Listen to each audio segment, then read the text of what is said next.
It is payday, a good day for Peter and his wife Brenda to make plans on what they have from the money they have received from the cash transfer Mtukula Bakomo program.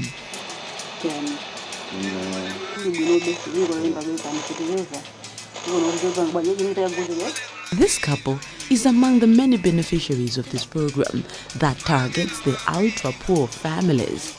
But you would come here and wonder why and how they belong to this program, because they seem stable.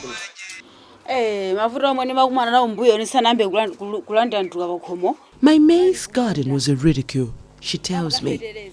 It was all yellow. It was so hard for me to buy any farm inputs, especially fertilizer.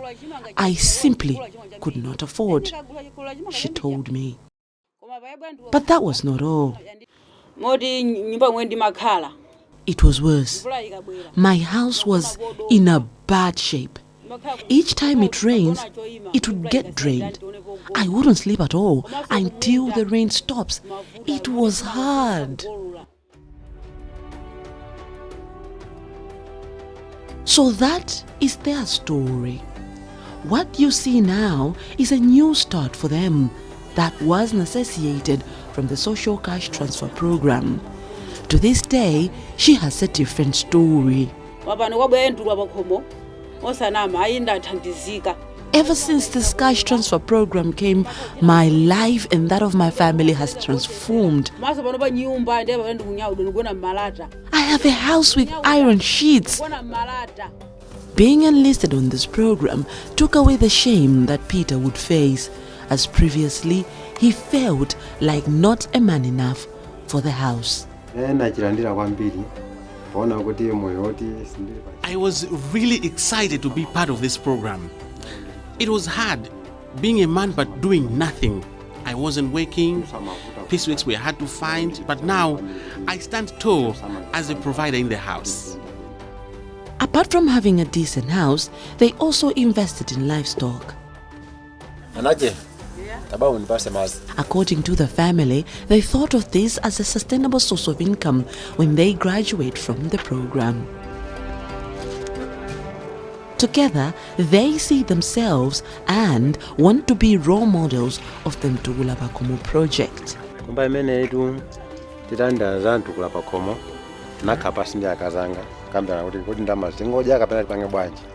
We also invested in livestock as a long-term plan in case of any emergencies. Planning. That is the center story that I got from this couple as I left their home. But that is not all. But across their homestead in the area of traditional authority Onga in Chingamba village is the home of one vibrant 96-year-old Belita Yohane. She says in her prime, she was a hard worker in the field and was able to provide for herself and the 11 children she had. But age kicked in and she lost almost everything.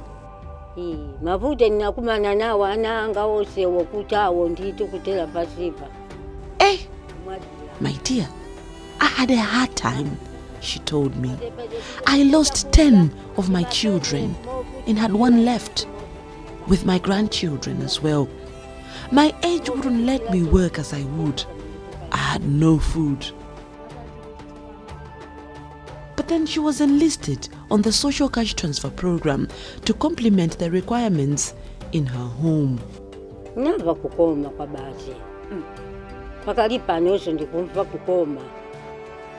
I felt so good, Gogo Belita told me.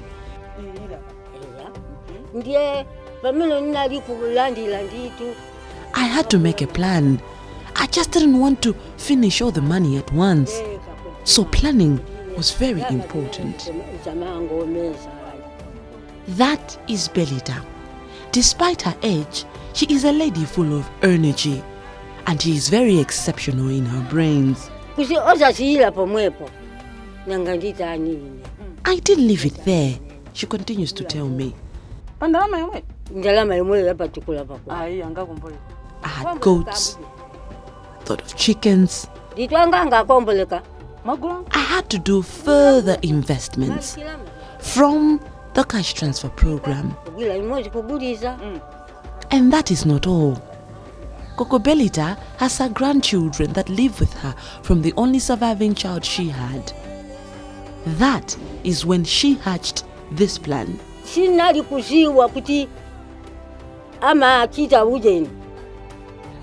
didn't even know that there is something called village bank.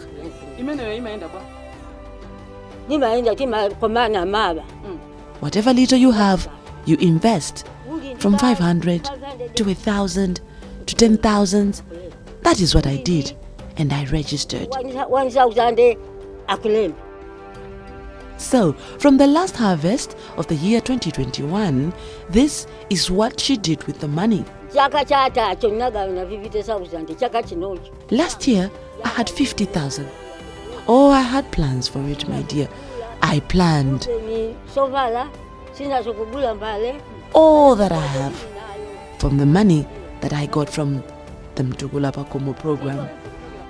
I had plates, I had pots, all the decent utensils that I have in my house comes from this project. Kokobelita's desire is to save enough money, close to 150,000 kwacha, so that she can buy a sewing machine for her grandchild to give him a sustainable source of income. So when energy fails her more, there is still something that can bring revenue to the home.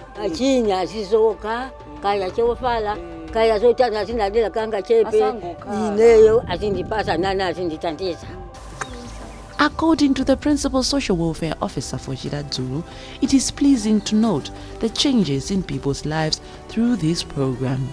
One of the major successes that we are sure and we have experienced an increase in school enrollment of school-going children, because we have a bonus that is given to the households that have kids who go to school. So because of that, parents have been encouraged to send their children to school. So we have noted a number of school going children increasing in the district than it was before Ntugulapa Como started. Yes, and another one is that we now have our beneficiaries are now at least having enough food to eat throughout the year. At first, maybe they didn't have even money to buy fertilizer or farm inputs, but now they are able to farm and feed their families at least. Implementation of the Social Cash Transfer Program has brought in a lot of changes in beneficiaries, especially in Chiradzulu, with many affording decent housing, as was the case with Peter and his wife and Kokobelita. The Social Cash Transfer Program is a Malawi government social protection program implemented by various partners. Chiradzulu is one of the 11 World Bank funded districts facilitated by the National Local Government Finance Committee.